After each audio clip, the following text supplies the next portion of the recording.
Isa na namang umaga na puno ng pag-asa mula sa salita ng Diyos. Halina at makibahagi sa ating umagang pagbubulay, pagpapalakas at pagpapatatag sa ating pananampalataya sa Panginoong Hesus. Mula sa Section 6 ng Southern Tagalog District Council of the Assemblies of God, tayong lahat ay magkaisa sa pagpapalagong espiritual.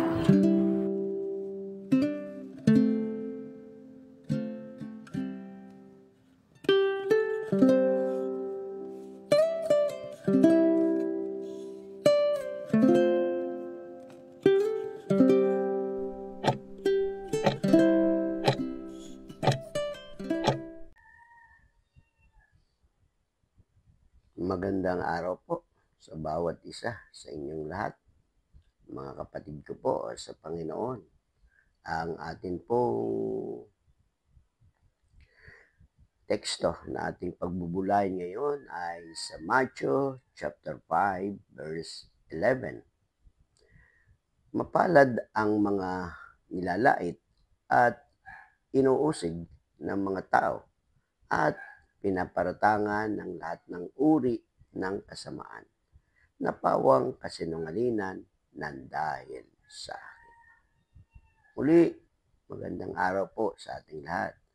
Bago po natin harapin ang panibagong araw, tayo muna'y manalangin, magbulay-bulay ng salita ng Diyos at humugot ng lakas mula sa kanyang mga pangako.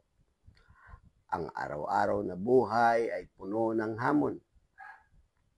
Minsan ay pinupuna tayo, minsan hindi maunawaan ang ating paninindigan bilang Kristiyano, pero ngayong umaga, lalahanin natin ang isang salitang mula sa sermon sa bundok, kung saan itinuro ni Jesus na ang mga inuusig dahil sa Kanya ay mapalad.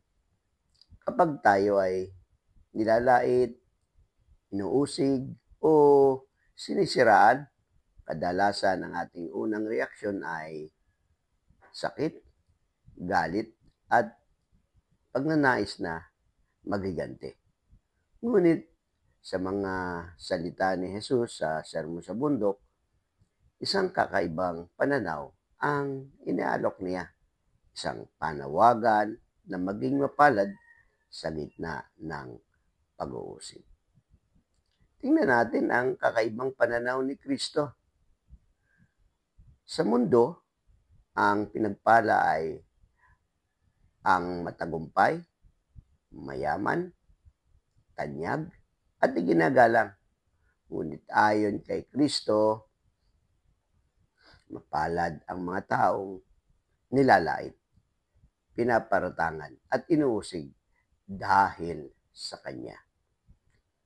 Hindi dahil sa kapigatian sila pinagpala, kundi dahil nagiging bahagi sila ng kadakilaan ng kaharian ng Diyos. Kapatid, kapag ikaw ay sinisiraan o pinagtatawanan dahil sa iyong pananampalataya, dahil tumanggi kang mandaya, sumama sa maling gawain, o pinili mong mamuhay ayon sa kalooban ng Diyos, alalahanin mong hindi ka nag-iisa, kasama mo si Kristo. Sa talatang iyon ay nabasa natin ng dahil sa akin. Ang dahilan ng pag-uusig ay ang mga pangakong pagpapala ay may parehong ng dahil sa akin. Hindi lahat ng pag-uusig ay nagpapala. Kung inuusig tayo dahil sa ating kasalanan o maling gawa, hindi iyon pagpapala, kundi bunga ng ating kilos. Ngunit kung tayo inuusig dahil sa ating pagsunod kay Jesus, iyon ay tanda na tayo naglalakad sa tamang landas.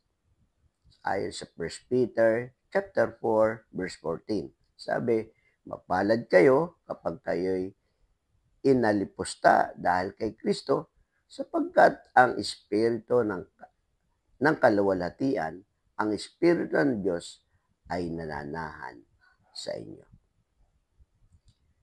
Mayroong pangako ang Diyos sa mga inuusig. Sabi po ng Matthew chapter 5 verse 11 ay hanggang talatang 12 ay magala kayo at magsaya sapagkat malaki ang inyong gantimpala sa langit. Oo, ang tunay na gantimpala ay hindi dito sa lupa, kundi sa kalangitan. Hindi man tayo palakpakan ng mundo, ang langit ay tumatayo bilang saksi at nagbibigay ng papuri sa mga tapat.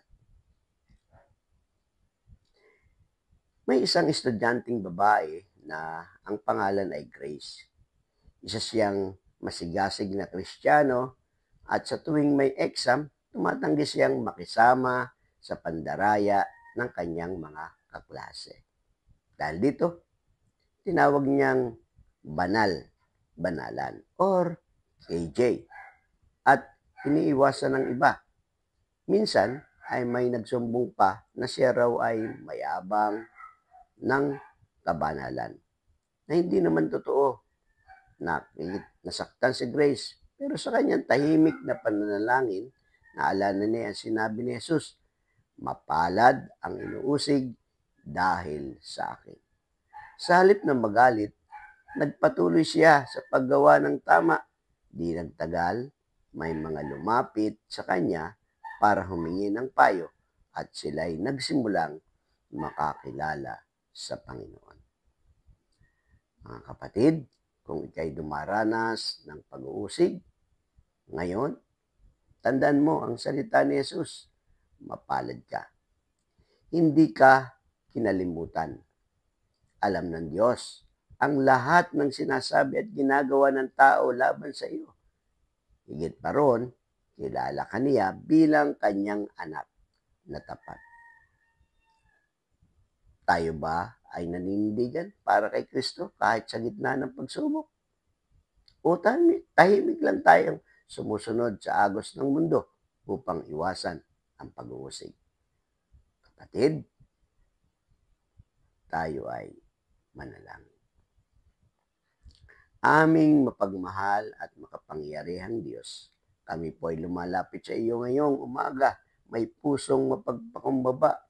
Nagpapasalamat sa iyong salita na muling nagbigay ng liwanag at lakas sa amin. Salamat po sa paalala mula sa Matthew chapter 5 verse 11 na sa kabila ng panlalait, paninirang puri at pag-uusig na aming naranasan, kami ay hindi kailanman makakalimutan sapagkat kami ay iyong tinawag na mapalad. Panginoon, batid mo po ang aming pinagdadaanan. Alam mo ang oras na kami umiiyak sa katahimikan dahil hindi kami maunawaan. Nakikita mo ang bawat sulyap ng panghuhusga, ang mga salitang masakit na binabato sa amin, ang mga pagkakataong kami siniraan ng puri ng walang kaming ginagawang masama. Ngunit, Panginoon, ngayon po ay pinili naming magtiwala sa iyo. Sa kabila ng sakit at pagod, sa kabila ng tukso na gumanti, tumigil o magpakasama na lamang para makisabay sa mundo, itinatas namin ang aming mga puso sa iyo.